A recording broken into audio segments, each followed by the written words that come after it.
Kami menilai kekhawatiran dari nasabah itu cukup wajar ya, mengingat apa kemungkinan kenaikan harga properti maupun biaya hidup yang semakin tinggi.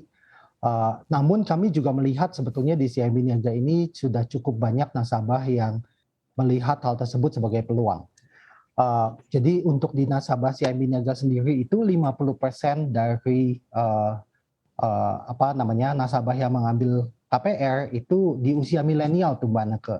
Jadi di usia mulai dari kelahiran tahun 1980 itu ada sekitar 50%, di mana 80%-nya itu masuk ke dalam kategori yang family ya, dan apa namanya tenor yang mereka ambil pun juga cukup panjang, 12 sampai 16 tahun, sehingga angsuran per bulannya juga lebih apa namanya memadai.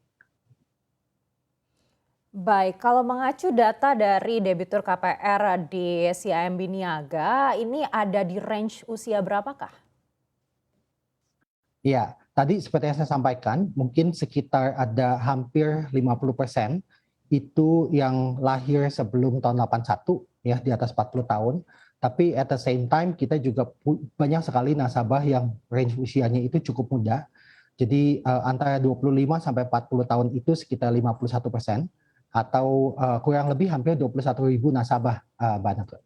Baik, artinya ini sebenarnya animo permintaan rumah dari generasi milenial ini juga cukup banyak begitu.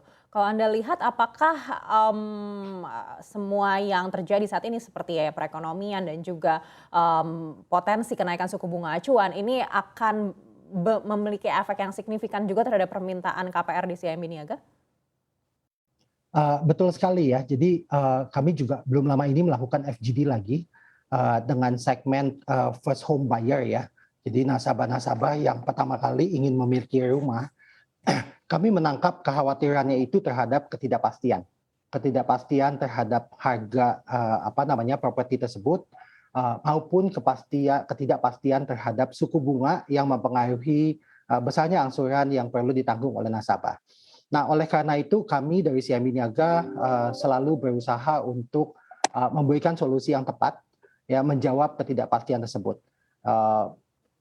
Kita ada dua Mbak Neke yang apa namanya solusi yang kami tawarkan untuk terutama nasabah yang relatif usianya muda, milenial, majority juga first home buyer ya, dan keluarga kecil gitu ya. Itu yang pertama itu dengan skema pricing yang bisa membantu nasabah untuk mendapatkan kepastian angsuran yang lebih tetap.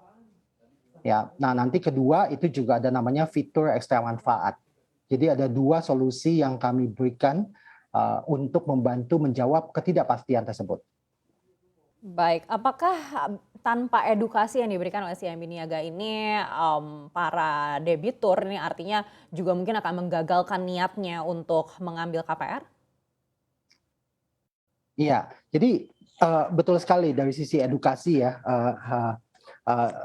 jadi kita lihat nih yang pertama ini kan ada beberapa hal yang harus disiapkan lah untuk para nasabah tersebut. Jadi yang pertama tentunya membeli sesuai dengan kemampuan untuk apa namanya melakukan pembayaran cicilan. Yang kedua, yang sering kali lupa itu adalah mempersiapkan dana untuk down payment, termasuk biaya-biaya yang diperlukan pada waktu melakukan proses pembelian.